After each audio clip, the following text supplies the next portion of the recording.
Olá, turma, tudo bem com vocês?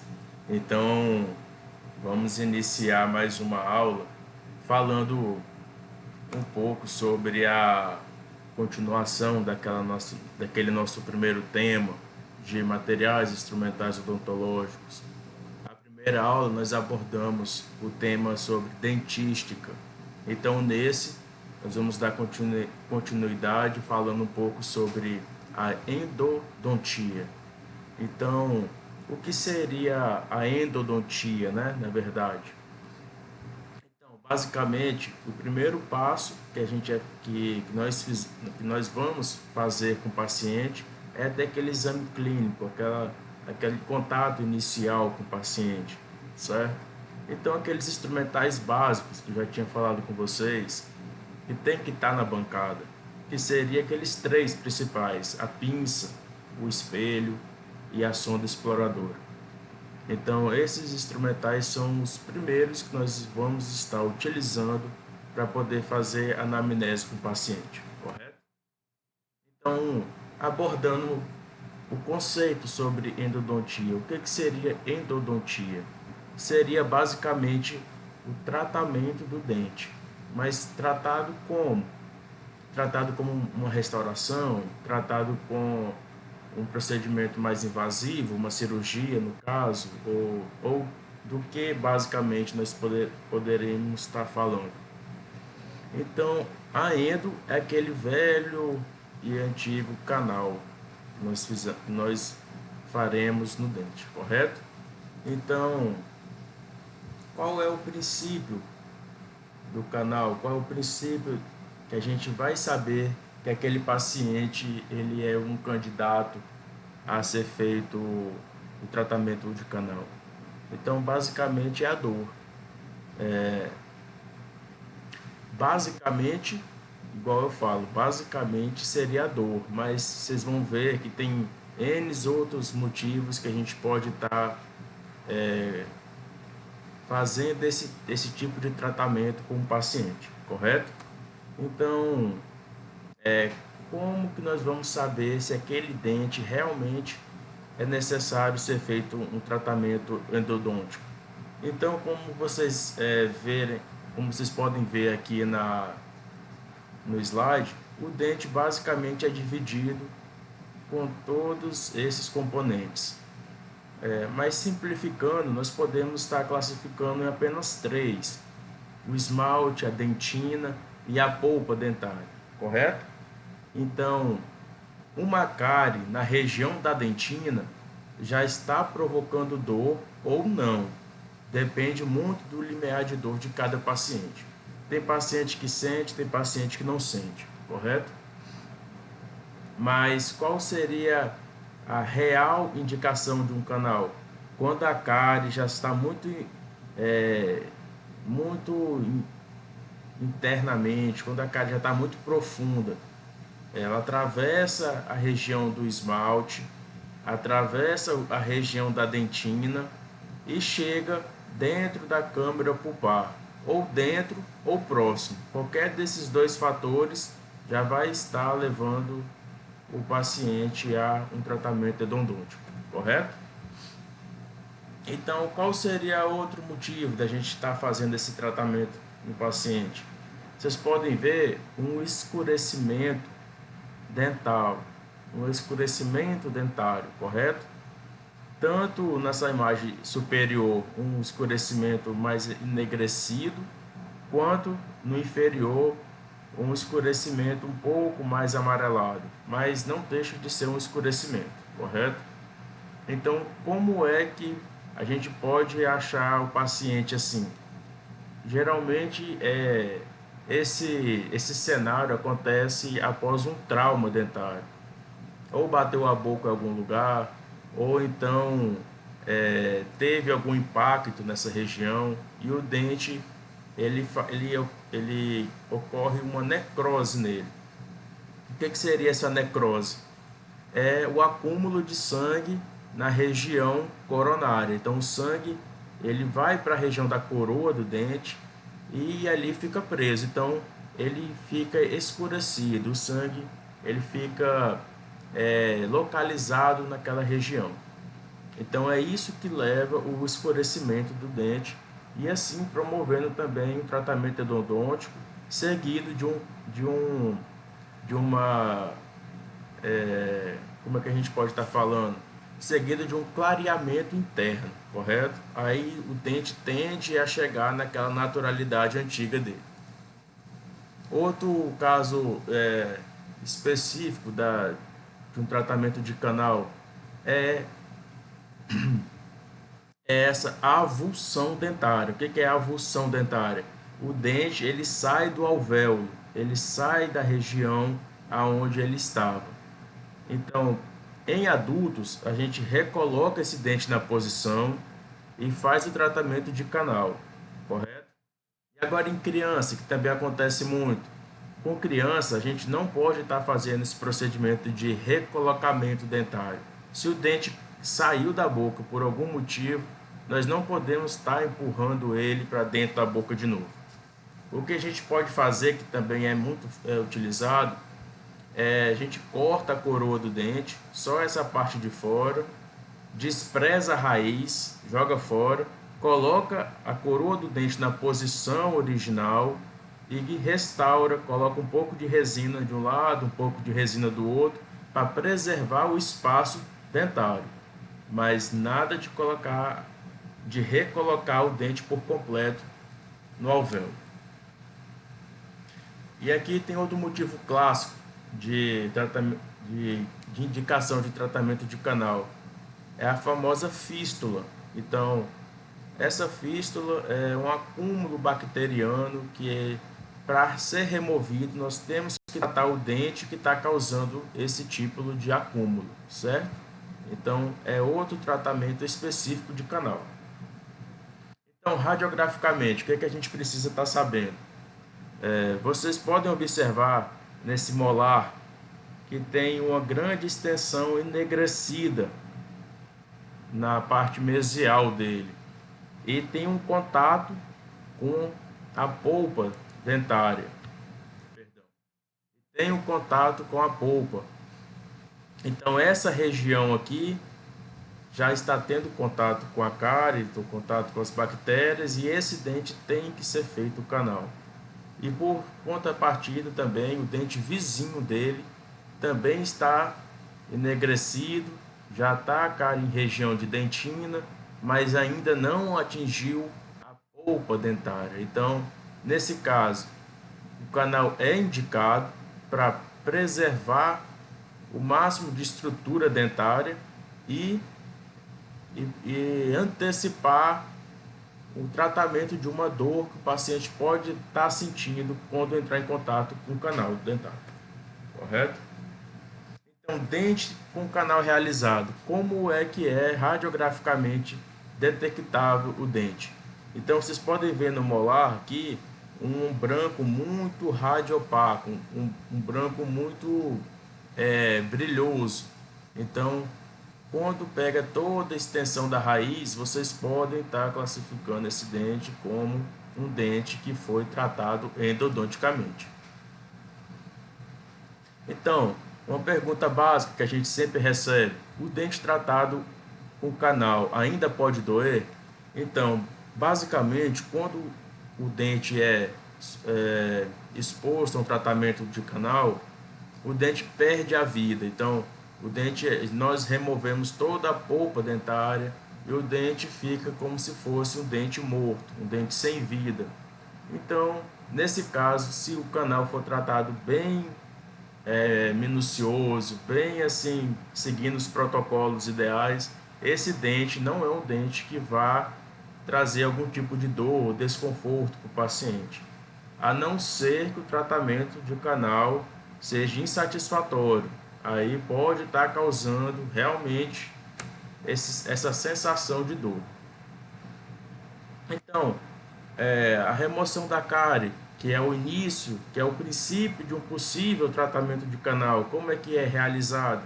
Na aula de dentística nós já passamos essa questão, que tem dois instrumentais básicos que a gente faz a remoção da cárie. Tanto a colher de dentina, quanto a caneta de alta rotação juntamente com a broca esférica, ok? Então, a broca, igual foi falado, e a colher de dentina, que a colher de dentina nós utilizamos quando a cárie está mais pastosa, aquela cárie inicial, um acúmulo de sujeira dentro de um dente. Então nós removemos com a colher de dentina, uma remoção mais suave. Quando a cárie já está estabelecida, está mais profunda, então nós utilizamos a broca. Então são duas indicações principais. A peça de mão, que também foi bem falado na aula de dentística, é composta pela caneta de alta rotação, caneta de baixa rotação, o micromotor e a peça reta. Esse material vocês têm que saber instalar, desinstalar, lubrificar principalmente, sempre no final do turno do expediente, correto? Então tem que tratar ela com muito carinho, porque sem ela nós ficamos imobilizados em diversos procedimentos. Tem a questão da numeração das brocas também, que foi bem falado. Vocês não precisam estar decorando o número de todas as brocas, correto? Mas saber a dimensão do tamanho da pontativa em relação ao tamanho do dente, e isso tem que ser bem balanceado para não estar errando na hora de estar disponibilizando esses materiais para o dentista, correto, meu povo? Então, aquele velho slide que a gente coloca, por que restaurar um dente? Então, é um tratamento indicado para acabar com a cárie, basicamente é isso, correto? Para preservar o resto da estrutura dental, para a gente melhorar a estética, tirar a dor dentária do paciente e cuidar da saúde em geral, porque a bactéria caindo na polpa, ela tem contato com o resto do corpo, o resto do organismo, pelo sangue e tudo, pode levar uma bactéria dessa para dentro do corpo, para dentro do organismo e atingir vários órgãos internos aí, por causa de um simples tratamento que foi negligenciado, ou foi deixado para depois, e essa demora acaba que chega um estágio que não dá tempo de reverter, correto? Então é importante também a questão do isolamento. A parte da dentística, que a gente faz as restaurações, basicamente a gente vê muito dentista deixando de fazer o isolamento, mas na parte de endo é muito importante não pular essa etapa, pois a probabilidade de cair um instrumento pequeno ou outro dentro da boca do paciente, o paciente engolir ou então aspirar, então é um risco que não é muito bom estar exposto a ele. Então, nesse slide a gente vê como que é basicamente um dente exposto a um canal. Tem o isolamento absoluto, tem o grampo adequado para o tamanho do dente, e o dente fica nessa situação para a gente poder estar trabalhando nele. Então, para a gente fazer o isolamento absoluto, basicamente precisamos desses três materiais. Primeiramente, a pinça Palmer, ok? E nessa ponta dela é colocado o grampo de acordo com o tamanho do dente. Aí temos o lençol de borracha, ou dique de borracha também, e o perfurador do lençol de borracha, ou perfurador do dique de borracha. Aí o isolamento absoluto, que eu falei um pouquinho na aula passada e nos slides anteriores, uma vantagem é preservar o máximo da saúde do paciente, preservar o local onde vai ser trabalhado.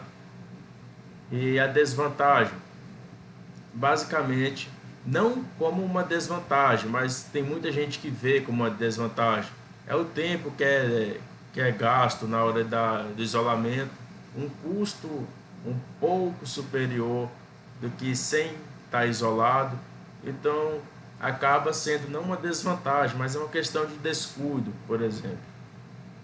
Então tem o grampo, O grampo tem várias numerações e vocês vão pegar muito na prática a questão do tamanho do dente com a numeração do grampo. Vocês vão saber diferenciar isso facilmente no dia a dia do consultório. Então, passo a passo do tratamento endodôntico. Nessa panorâmica, esse tipo de radiografia, eu coloquei para vocês verem que alguns dentes têm essa parte esbranquiçada, mais brilhante, igual eu falei nos slides anteriores, mas ela não caracteriza que foi feito um canal no dente. Igual eu falei, para vocês saberem que que o dente foi feito um canal, você tem que ver toda a extensão da raiz dele. Se tiver toda brilhosa, todo naquele branco vivo, igual eu mostrei para vocês, o dente foi tratado. Se for só na questão da coroa, então o dente foi apenas restaurado, ok? Então, basicamente, a gente pode resumir o tratamento de canal em 4 partes. Primeiro, remoção da cárie. Segundo, a abertura coronária, para a gente poder enxergar os canais que vai ser trabalhado. Aí, com a terceira, esse instrumento aqui grande, que vai até no final da raiz, que a gente chama de lima. Então a gente faz a limagem dos canais, a gente tira todo o resto de polpa que está aqui nesse canal. E o quarto passo que seria aquela restauração, a obturação, que é muito falado. Então vamos falar um passo a passo aqui um pouco. Então, a abertura da câmara pulpar. Essa abertura da câmara, se o dente já tiver cariado, ele já entra nesse passo, porque vai remover a cárie e também já vai fazer a abertura do canal, certo? Então, para fazer esse primeiro passo, o que que a gente utiliza? A gente utiliza a caneta de alta rotação, que é essa maior, e as brocas esféricas, que é para remover tanto a cárie quanto fazer a abertura do canal, a abertura da câmara do canal, ok? Então, as brocas têm algumas numerações, igual eu falei, não precisa decorar as numerações da broca. É só saber a dimensão do tamanho daquela bolinha que fica na ponta da broca, que é a parte esférica, e você vai adequando com o tamanho do dente. O segundo passo, isolamento absoluto, que é um dos passos mais importantes para evitar algum acidente ou complicação durante o tratamento.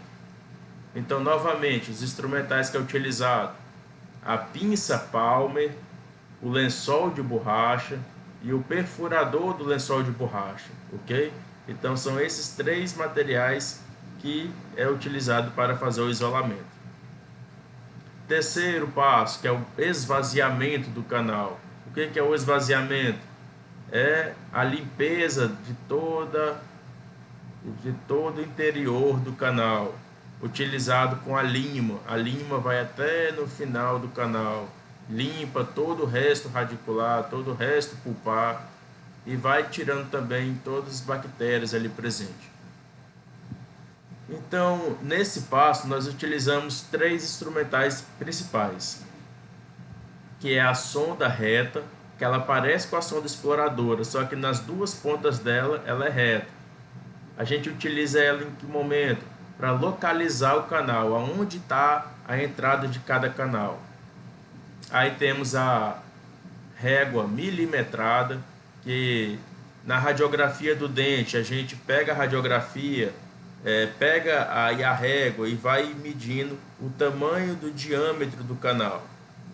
Então, se o canal deu 15 milímetros, então você pega a lima, deita ela sobre a régua até o número 15 e para ela com um stop de borracha, para você ter dimensão até onde, até o limite que você pode estar descendo ela. Que é o quarto passo aqui, instrumentais para o preparo do canal. Então aqui em cima vocês podem ver uma lima com um stop de borracha evidenciando até onde nós vamos descer ela no dente do paciente, correto? É como se fosse o norte, uma direção limite até onde você vai descer. Então, nesse quarto passo, o que é utilizado? A lima com stop de borracha, tem várias limas, várias numerações que eu vou estar falando. E também tem esse instrumental, parece um tambor, que é chamado de tamborel, que é colocado uma solução de Milton dentro. E as limas ficam nessa posição, descansando dentro dela. Para não deixar a lima jogada na bancada, a gente sempre coloca ela em cima, perfurando esse tamborel para deixar ela sempre localizada naquele lugar. Então as limas são várias limas, vários tamanhos diferentes, várias numerações. O que é que vocês realmente precisam saber? É que a lima, você tem que respeitar a numeração dela em relação à espessura, à grossura da parte de ferro, aquela parte que vai entrar na raiz. Então, sempre começando do menor para o maior. Então, precisa decorar a numeração? Não, porque na hora que o dentista te pedir, falar, eu quero a lima 15, ou eu quero a lima 8, ou eu quero a lima 6, então ele vai falar o número para você. Então, a partir do número que for falado, você já vai seguir uma ordem até chegar no limite suportável naquele dente. Então, o quinto passo, que é o instrumental para irrigação e aspiração. Essa irrigação é feita com a solução de Milton. Vocês vão estar em contato também. E como é que a gente irriga o dente? É basicamente com aquela seringa mesmo, que você já conhece, uma seringa de 5 ml, com uma ponta mais maleável, não aquela ponta de agulha, uma ponta de silicone, que você vai estar colocando dentro do dente, e da mesma maneira que você vai irrigando, você já vai aspirando junto. Então esse líquido ele entra e sai ao mesmo tempo. Então, para aspirar é utilizado o que? Tem os aspiradores endodônticos de borracha e tem os de metal, os de ferro, que vocês vão estar vendo. Alguns consultórios utilizam esse de metal e outros o de borracha. Então, os dois servem para o mesmo fim. O que muda é só a questão do material mesmo. Então, depois disso tudo, a gente vem para a obturação dos canais. Esse tipo um cotonete grande que está dentro do dente, que a gente chama de cone principal, que é o mais grosso, vocês também vão ver diversas numerações dele. O que que vocês precisam se atentar é o seguinte. Voltando um pouco dos slides, a gente viu as numerações das limas. Vamos supor que o dente foi até a lima 50. Então, o canal principal, o mais grosso, vocês vão procurar o número 50 para colocar dentro. Ah, eu parei no 60, então procuro o cone 60. 45, procuro o cone 45. Certo? Então, o mais grosso é chamado de cone principal. E aqui no dente tem vários cones pequenos, que são chamados cones acessórios, que é basicamente para estar preenchendo o restante do canal. Então é basicamente isso que vocês precisam saber. E o material para colocar dentro do canal, qual que seria? Aí a gente tem o hidrocê. O que é o hidrocê?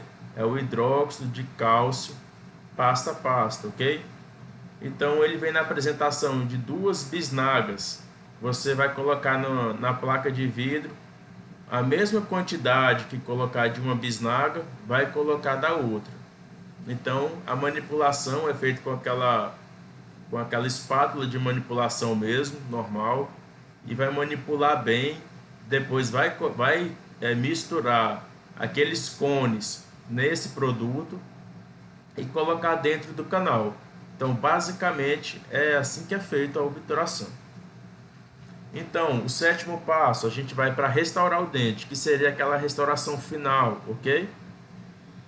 No canal, ele não é bem igual uma restauração, que você já pode estar colocando a restauração definitiva de resina composta nele.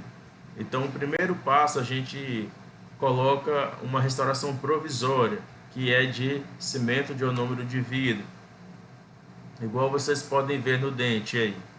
A gente coloca ele para a gente estar observando como é que vai ser a reação desse canal durante uma semana, para a gente poder estar restaurando ele definitivamente, ok?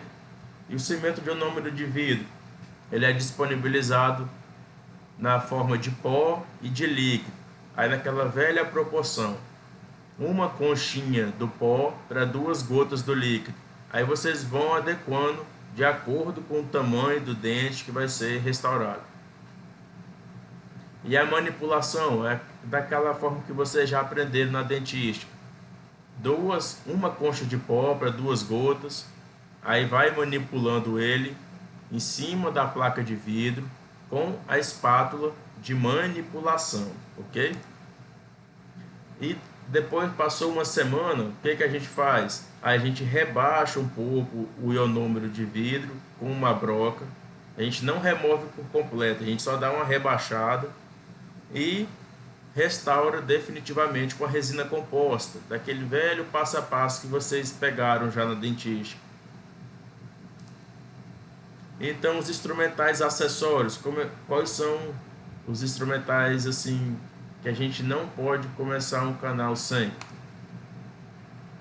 Basicamente é a parte da anestesia do canal, anestesia do dente, porque não tem como a gente realizar um tratamento de canal sem anestesiar, porque a dor é insuportável. Então é obrigatório anestesiar um dente com tratamento de canal.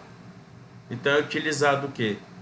A seringa carpule, igual eu falei para vocês nas outras aulas, tem diversas cores, diversos formatos, mas a seringa carpule ela é utilizada para uma finalidade apenas, que é anestesiar. Aí tem os tubetes anestésicos, tem vários compostos, tem a lidocaína, tem MEP, tem BUP, então tem vários, tem articaína, então tem vários compostos anestésicos que a gente pode estar utilizando. E eles são disponibilizados em 2 formas, no tubete de vidro ou no tubete de plástico. Vai depender de onde vocês vão atender, de onde vocês vão auxiliar o dentista. Ele pode estar utilizando tanto uma quanto a outra. As duas vai funcionar para a mesma finalidade. E tem a agulha gengival, tem a agulha curta e a agulha longa. Aí também vai do dentista, vai da escolha dele, vai de qual que ele tem mais firmeza para estar utilizando. Então, nas aulas presenciais, esse espaço era um espaço aberto para dúvidas, comentários.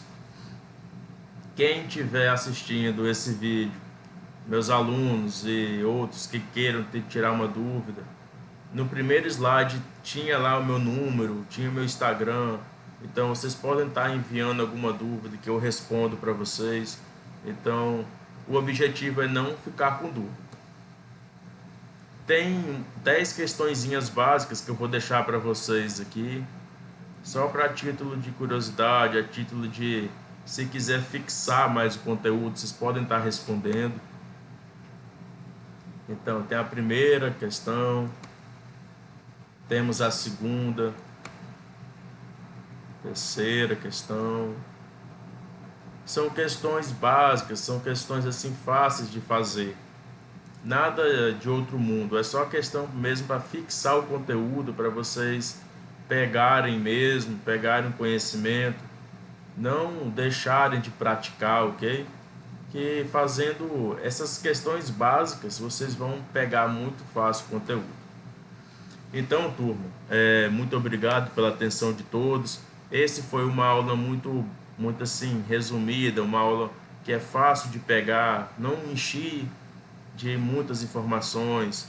Então eu coloquei o básico para vocês pegarem o que vocês vão realmente utilizar no consultório, ok? Então agradeço a presença de todos e que essa aula tenha sido muito proveitosa para vocês, ok? Então um abraço e até a próxima aula.